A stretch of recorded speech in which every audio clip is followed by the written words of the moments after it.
Oseo! Oseo! Meanwhile, Coyote, your TV host here, announcing from Indian country today. Jim will like it. Grand Canyon National Park 100-year centennial celebration to include major contributions from regional First Nations. The Havasu tribe, the Havasupai Nation has been living in and around the South Rim for 800 years. Since 1882, when the U.S. government created the Havasupai Reservation on 500 acres along the canyon bottom, people of the turquoise water, and their isolated canyon home is guarded by two red pillars. They call them Wiglebar. After fighting off a government proposal to take over the 5-mile-long, 12-mile-wide reservation, the Havasupai regained more of their initial land holdings in 1975 when 185,000 acres were relocated to our First Nation. Woo! The Hualapai Nation, or people of the tall pines, have also lived in and around the canyon for centuries. Hunter-gatherers inhabiting more than 5 million acres. Today, the reservation, created in 1883, covers 1 million acres, including 100 miles of the canyon and the Colorado River. Woo! Woohoo! Yes! Recognizing the economic boon called tourism, the Hualapai opened its land to the public 30 years ago, promoting it as, quote, an untouched piece of land where the Grand Canyon could be experienced without the crowds found along the north and south rim. More recently, that tourism had a boost because they made a skywalk, if you heard about that, a platform that juts out over the canyon floor. Until they began to farm, it says here, the people of the Navajo, the Natini Nation, the largest Native American nation in terms of population and geography. It says they were hunters and gatherers. Anyway, they took up sheep herding. You know what the Navajo says, whatever you read in books, we always had horses and sheep. To weave blankets from the wool. Today's 250,000 reservation inhabitants fan out over some 27,000 miles. Most of it north Arizona, stretching west into Grand Canyon.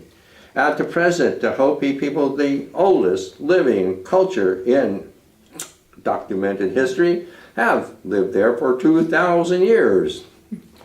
Other nations who have roamed the territory and call parts of the Grand Canyon sacred are the Zuni, the Kaya Paiute, the Shiwits Paiute, and the San Juan Paiute. At the turn of the 20th century, Teddy Roosevelt rode into the canyon and told the Havasupai elders of the federal government's intent to locate a park on their lands. And then in 1990, Congress did it. But, along with that quote, they said, nothing shall affect the rights of the Havasu tribe people from the occupancy and use of the bottom lands of the canyon. Within recent memory, 1968, the Havasupai were offered $1.2 million, 55 cents an acre, for more than 2 million acres of their land. But they said, we want the land, not the money. In the last 1975, President Gerald Ford signed legislation acknowledging the rights of the Havasupai and enlarging the reservation forever. Woo! Go ahead. Now, second, meanwhile, news. The Atacamiku Nation salutes the 2019 International Year of Indigenous Language.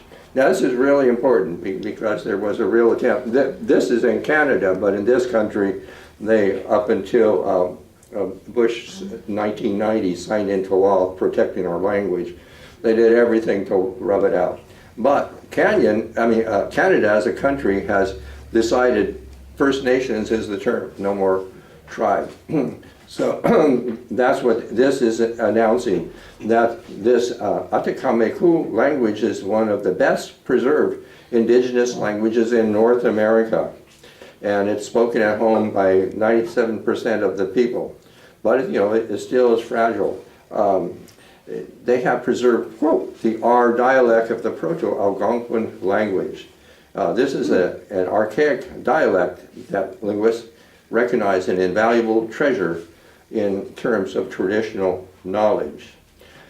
Our language contains all of life, seeking at all the facets of your identity and all the paths that can help you find them.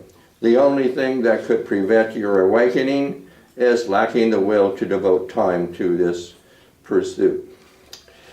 This summer, the 5th edition of this Indigenous Day, an annual event to commemorate the sovereignty dedicated specifically for this language. And a dictionary they're also making in that. So anyway, we have it for our language. Thank you.